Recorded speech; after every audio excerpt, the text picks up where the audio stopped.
J'ai rencontré l'Opus Dei 4 ans après mon ordination. C'est-à-dire à l'époque où, je l'avoue, je commençais à perdre un peu l'énergie qu'on a quand on sort du séminaire. La spiritualité et tout ça. Et je commençais à ressentir la solitude. Un prêtre séculier est confronté à la solitude.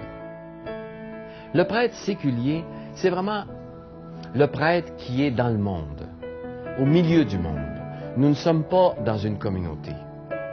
Le fondateur de l'Opus Dei s'est rendu compte que les prêtres séculiers avaient plus besoin d'aide que les prêtres religieux, par exemple, qui, eux, ont une communauté pour les soutenir.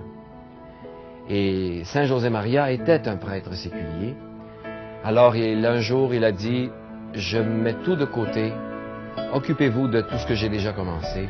Moi, je cherche quelque chose pour les prêtres séculiers. » Et avec l'aide de Dieu, il a donc fondé la Société sacerdotale de la Sainte-Croix, dans laquelle il y a les prêtres de l'Opus Dei et les prêtres comme moi qui sont associés à l'Opus Dei. Moi, mon patron, si vous voulez, c'est le cardinal, archevêque de Montréal.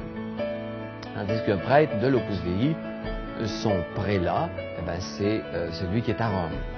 Lorsque je fais mon travail de prêtre, il y a une chose que l'Opus Dei donne, et ça, les gens s'en rendent compte, c'est la sécurité d'être selon ce que l'Église demande. Et notre idée, c'est de servir l'Église comme elle veut être servie, pas comme on voudrait que ça se passe. Et ça, l'Opus Dei nous donne toujours l'heure juste là-dessus. Et je pense que de plus en plus, dans toute l'Église catholique, c'est reconnu. On est en compétition avec personne, au contraire. On espère que tout le monde puisse servir l'Église comme elle veut être servie.